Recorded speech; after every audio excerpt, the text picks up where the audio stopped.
Hello dear students, स्वागत है आपका हिंदी महागुरु इस यूट्यूब चैनल पर। अगर आप इस यूट्यूब चैनल पर नए हैं तो चैनल को सब्सक्राइब कीजिए और अपने फ्रेंड तक शेयर कीजिए, ताकि इस यूट्यूब चैनल के माध्यम से जो भी वीडियो आप देखेंगे उन वीडियो के माध्यम से आप अपने परीक्षा की परफेक्ट तैयारी कर सकेंगे।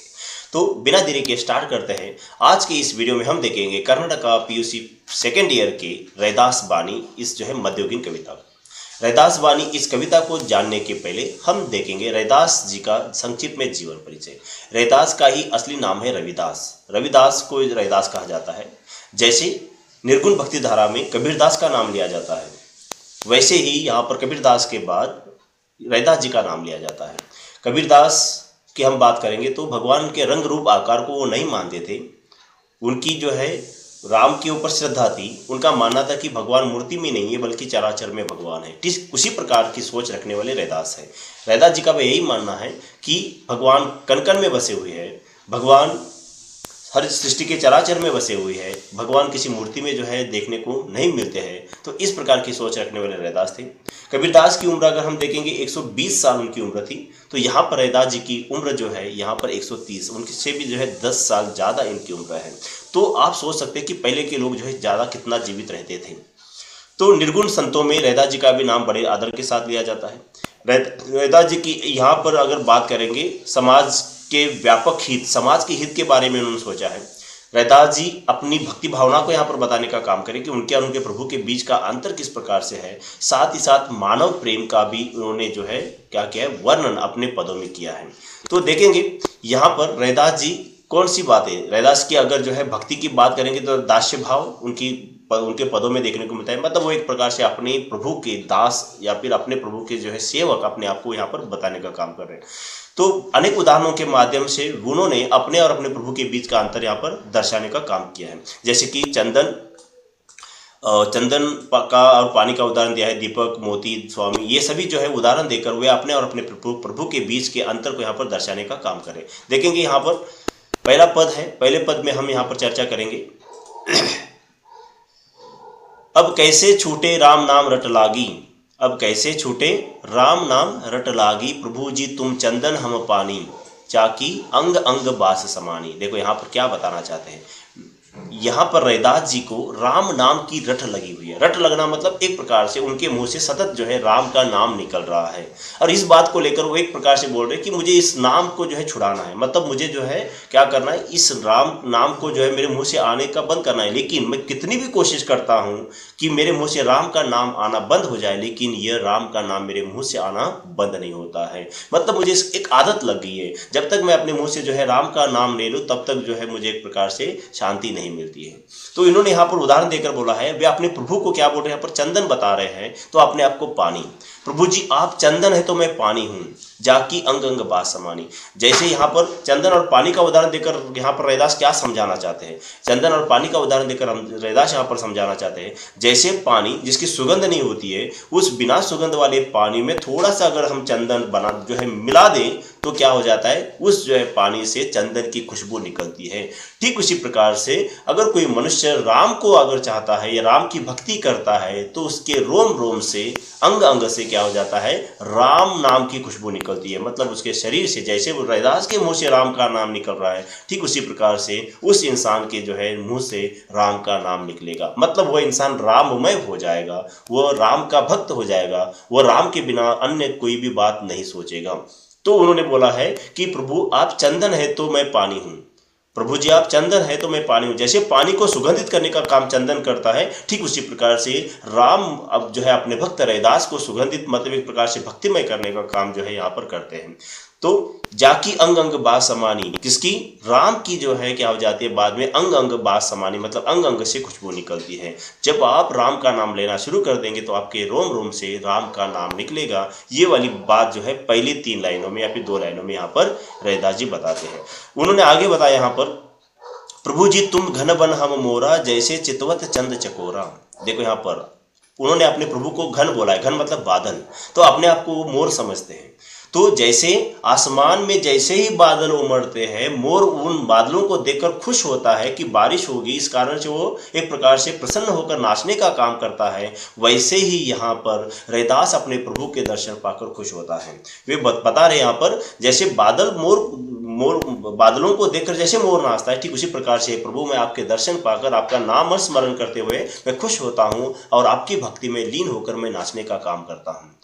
तो यहाँ पर घन और मोर का उदाहरण देकर वो समझाना चाहते हैं कि कितना जो है दोनों का गहरा संबंध है। जैसे चितवत चंद चकोरा, जैसे जो है चांद को देकर अपनी क्या करता है, प्यास बुझाने का काम चकोर पक्षी करता है, ठीक उसी प्रकार से जब तक अपने प्रभु का जो है दर्शन ना हो तब तक मुझे शांति नहीं मिलती, मेरी भक्ति की प्यास नहीं बुझ सकती। ये वाली बात यहाँ पर कौन बोल रहे हैं कि रैदास जी बता रहे। मतलब एक चकोर पक्षी जब तक चांद को ना देखे तब तक जो है उसको शांति नहीं मिलती, उसकी प्यास नहीं बुझती है। ऐसा बोला जाता है चकोर नाम का पक्षी चांद को देखकर अपनी प्यास बुझाता है।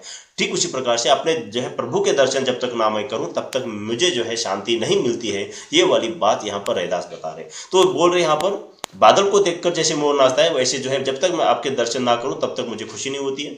जैसे जो है चकोर पक्षी आप चांद को देखकर अपनी प्यास बुझाता है, ठीक उसी प्रकार से मैं आपके दर्शन ना करूं तब तक मुझे शांति नहीं मिलती है। ये वाली बात वो यहाँ पर बताना चाहते हैं। उन्होंने आगे बताया यहाँ पर, प्रभु जी तुम दीपक हम बाती, जाकी ज्योति बरे दिन राती। यहाँ पर वे बता रहे प्रभु जी दीपक है। अपने राम को, अपने प्रभु को उन्होंने क्या बोला, दीपक बोला है, तो अपने आप को बाती। जैसे दीपक और बाती दोनों मिल जाते हैं तो क्या हो जाता है, एक प्रकार से प्रकाश फैलता है। वैसे वो यहाँ पर बताने का काम कर रहा है कि हे प्रभु आप मेरे दीपक हैं और उसमें जलने वाली मैं कौन हूँ, ज्योति हूँ। इस प्रकार से रैदास अपने और अपने प्रभु के बीच का अंतर यहाँ पर समझाने का काम कर रहे हैं।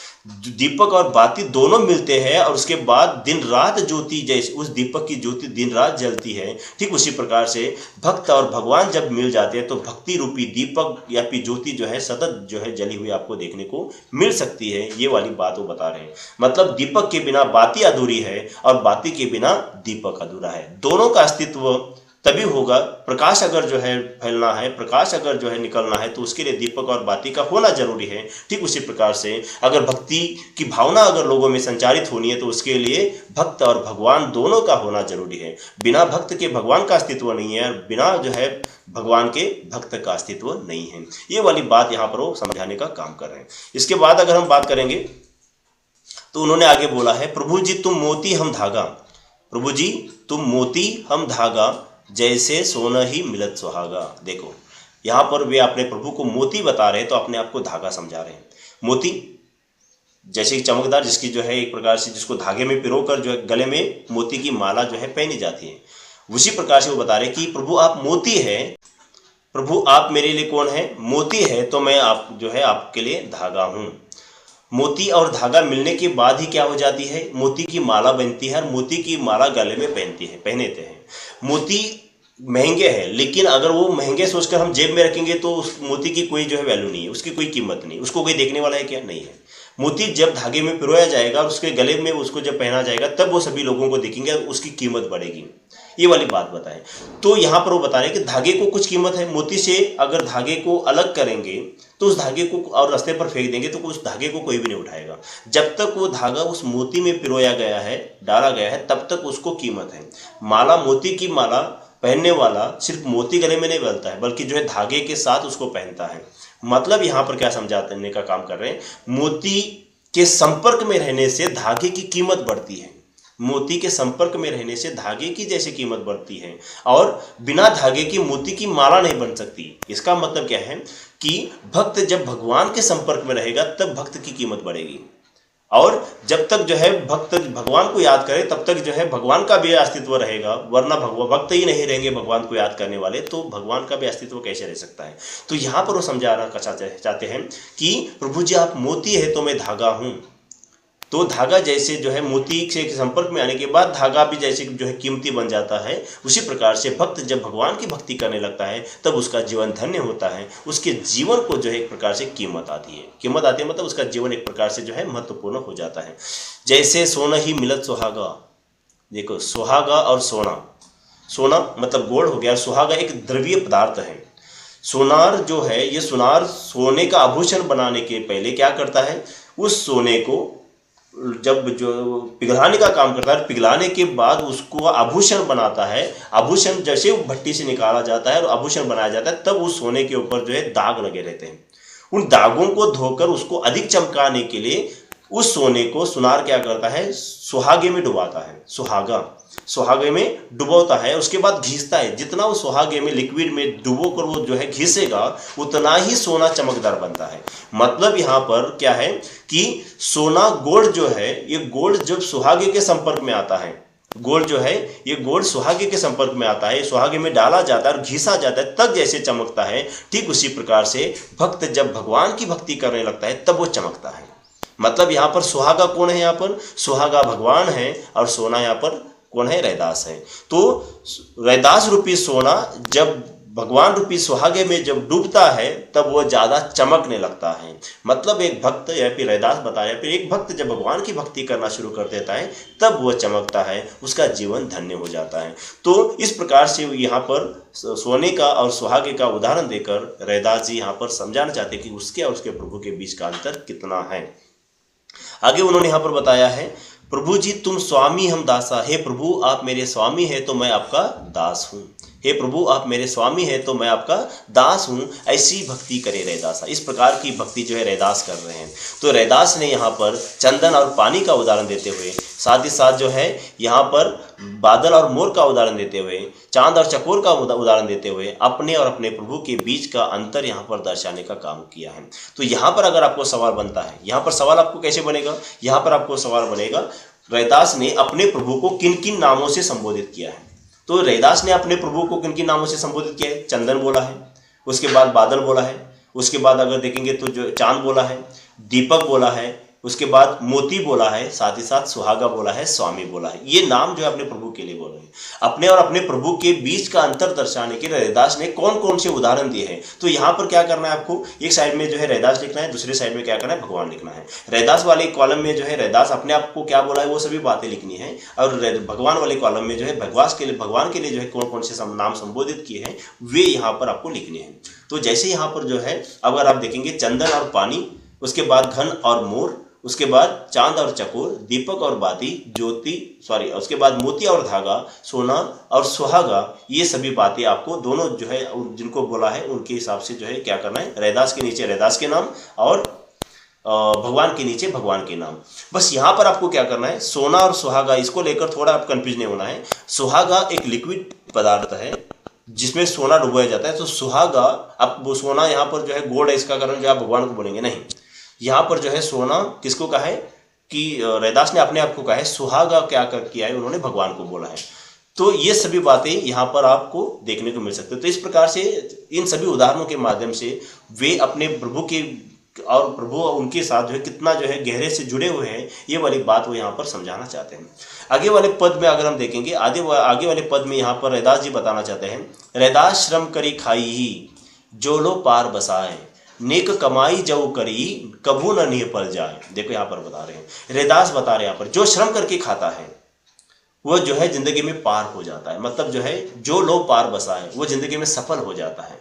जो बस फुकर में खाने के बारे में सोचेगा, कहीं मुझे जो है लकी ड्रॉ मिलता है क्या, कहीं जो है मुझे जो है मतलब कहाँ से लॉटरी लगती है क्या, इस प्रकार की सोच को लेकर शॉर्टकट में जो है अगर कोई कमाने का रास्ता जो है ढूंढता है तो वो जिंदगी में कभी भी सफल नहीं हो सकता। जो मेहनत करके खाएगा वो जिंदगी में सफल होगा। जो दूसरों को जो है एक प्रकार से डुबो कर खाएगा, दूसरों को फंसा कर खाएगा, वो जिंदगी में कभी भी सफल नहीं होगा। ये वाली बात यहाँ पर वो समझाना चाहते हैं। इसलिए वो बता रहे हैं यहाँ पर श्रम का महत्व है। श्रम करेंगे तो जिंदगी में सफल होंगे, बिना श्रम के कुछ मिलने वाला नहीं है। तो रैदास श्रम करी खाई, श्रम करके खाना है, जो श्रम करके खाता है वही जो है जिंदगी में सफल हो जाता है। नेक कमाई जो करिए, लेकिन श्रम करके खाना है मतलब ऐसा नहीं कि जो है आप गलत काम करके जो है खाओ, आप जो है नेकी का काम करो, मतलब अच्छा काम करो। जो अच्छा काम करता है, नेक काम करके जो एक प्रकार से खाने का काम करता है, कबूल नहीं फल जाए। मतलब एक प्रकार से नेकी से किया हुआ, ईमानदारी से किया हुआ काम कभी भी निष्फल नहीं जाता है। नेकी से किया हुआ काम कभी भी निष्फल नहीं जाता है। ये वाली बात यहाँ पर वो बता रही है। सिंपल है, श्रम हमें जो है करना है, श्रम करके खाना है। जो श्रम करके खाता है वो जिंदगी में सफल होता है। साथ ही साथ ईमानदारी से किया हुआ काम जिंदगी में कभी भी हमें निष्फल नहीं होता है, मतलब व्यर्थ नहीं जाता है। ये वाली बात यहाँ पर रैदास ने बताई है। और उसके बाद लास्ट वाले इसमें हम देखेंगे, लास्ट वाले इसमें रैदास यहाँ पर सबके कल्याण की कामना करते हैं। वे यहाँ पर क्या बता रहे हैं, ऐसा चाहो राज में, ऐसा राज आना चाहिए, ऐसा जो है दुनिया में जो है व्यवहार होना चाहिए, इस प्रकार के नियम लागू होने चाहिए कि मिले सबन को अन्न, सबको क्या मिले, एक प्रकार से अन्न मिले, कोई भी भूखा नहीं रहना चाहिए। वो ऐसे राम का राज्य चाहते हैं, ऐसा जो है मतलब साम्राज्य चाहते हैं जहां पर कोई भी भूखा ना रहे, सभी जो है एक समान रहे, राजा रंक जो भी है वो सभी एक समान रहे। एक के पास खाने के लिए बहुत सारा जो है धन है, ले दूसरे के पास जो है खाने के लिए दो जो है समय का खाना खाने के लिए जिसके पास कुछ नहीं है, ऐसा जो है दुनिया में राज नहीं आना चाहिए। तो राज कैसे आना चाहिए, मतलब जो है किस प्रकार को राजा को अपने राज्य को कैसे रखना चाहिए कि जहां पर सबको जो है खाने के लिए अन्न मिले। छोटा बड़ो सब राम बसे सम बसे, सॉरी, छोटा बड़ो सब सम बसे, छोटा बड़ा कोई नहीं होना चाहिए, अमीर गरीब कोई नहीं होना चाहिए, सभी एक समान होने चाहिए, सभी एक समान होना चाहिए। जब छोटा बड़ा होगा तब जो है दुनिया में आपको गलत काम हुए देखने को मिलेंगे। सबके पास जो है समान रूप से जो है धन होगा, सबके पास समान रूप से जो है संपत्ति होगी, तब जो है कोई भी इंसान किसी को जो है फंसाने का काम नहीं। आज चोरी क्यों की जाती है, क्योंकि उसके पास पैसा नहीं है, उसके पास काम नहीं है। आज लोग भूखे क्यों रहते हैं, क्योंकि उसके पास कुछ काम नहीं है, उसके पास पैसा नहीं है। आज लोग जो है एक दूसरे को जो है मारने का काम क्यों करते हैं, क्योंकि उसके पास उसको पैसा चाहिए होता है। इस प्रकार से जो है बहुत सारी बातें ऐसी है कि गलत काम होने का मेन कारण है कि सभी जो है मतलब के पास समान रूप से धन नहीं है। जिस दिन सबके पास समान रूप से धन आएगा तो कोई भी गलत काम नहीं करेगा। तो छोटा बड़ो सब सम बसे, रैदास रहे प्रसन्न। रैदास बता रहे ऐसा राज्य देखने में मुझे प्रसन्नता होगी जहां पर सबको खाने के लिए अन्न मिले और सभी जो है छोटे बड़े एक समान रहने का काम करें, किसी प्रकार का भेदभाव ना रहे। ये वाली बात जो है मुझे देखने में प्रसन्नता होगी, ऐसे रैदास जी की इच्छा है। तो आपने यहां पर देखा रैदास किस प्रकार से जो है पहले इसमें अपने और अपने प्रभु के जो है बीच का संबंध दर्शा रहे हैं। दूसरे इसमें देखा कि किस प्रकार से श्रम करके खाना है, श्रम खाने वाला व्यक्ति जो है भूखा नहीं रह सकता है, अपनी जिंदगी में असफल नहीं हो सकता। और दूसरी बात इन्होंने यहाँ पर बताई है कि ऐसा राज्य आना चाहिए जहाँ पर सबको खाने के लिए अन्न मिले, कोई भी भूखा नहीं रहना चाहिए, सभी लोग एक समान रहने चाहिए। ये वाली बात यहाँ पर वो बता रहे हैं। कुछ यहाँ पर क्वेश्चन है, एक दो वाक्यों में जो उत्तर है उसके ऊपर थोड़ा डिस्कशन करेंगे, उसके बाद हम क्या करेंगे, इस वीडियो को यहीं पर खत्म करेंगे। रैदास किसको किसकी रट लगी हुई है, तो रैदास को जो है राम नाम की रट लगी हुई है। अंग अंग में किसकी सुगंध समा गई है, अंग अंग में जो है चंदन की सुगंध समा गई, मतलब जो है राम रूपी चंदन की आप यहाँ पर लिख सकते हो। कौन सी, राम रूपी चंदन की सुगंध। अंग अंग में शरीर में के जो है हर एक पार्ट से कौन सी, तो राम जो है नाम की चंदन की आप बता सकते हो। चकोर पक्षी किसे देखता रहता है, चकोर पक्षी चांद को देखता रहता है। रैदास अपने आप को किसका सेवक मानते हैं, रैदास अपने आप को जो है राम का सेवक मानते हैं। रैदास किस प्रकार का जीवन का निर्वाह करने के लिए कहते हैं, श्रम करके खाना है ना, मेहनत करके खाना है, नेकी से ईमानदारी से काम करते हुए खाना है, दूसरों के ऊपर जो है निर्भर नहीं रहना है। उसके बाद रैदास के अनुसार कभी क्या निष्फल नहीं होगा, नेकी से ईमानदारी से किया हुआ काम कभी भी निष्फल नहीं होगा, इसलिए ईमानदारी से खाओ, दूसरों को जो है फंसाकर नहीं खाना है। रैदास किस राज्य की कामना करते हैं, रैदास खुशहाल जो है राज्य की कामना करते हैं जहां पर सभी को खाने के लिए मिले, जहां सभी को जो है एक समान देखने को मिले। तो इस प्रकार से जो है यहाँ पर कुछ क्वेश्चंस पूछे, बड़े क्वेश्चंस हैं, उसके ऊपर चर्चा नहीं करेंगे क्योंकि ज़्यादा समय लगेगा। फिर एक दिन मैं आपको जो है जो क्वेश्चंस है उस क्वेश्चंस के ऊपर स्पेशल वीडियो बनाऊंगा, जो आपको किस प्रकार से इसके आंसर लिखने हैं, किस प्रकार के इसके आंसर हो सकते हैं, ये वाली बातें रहेगी। लेकिन अगर आपको जो है पढ़ना ही है तो www.hindimahaguru.in ये जो वेबसाइट है, इस वेबसाइट के ऊपर इसी जो है कविता का मैंने सारांश भी लिखा है, साथ ही साथ जो इन प्रश्नों के उत्तर सिंपल, सरल और जो है एकदम एक्यूरेट जो है यहाँ पर लिखने का मैंने प्रयास किया है। तो आप वहां पर जाकर आप अपने एग्जाम की भी तैयारी कर सकते हैं।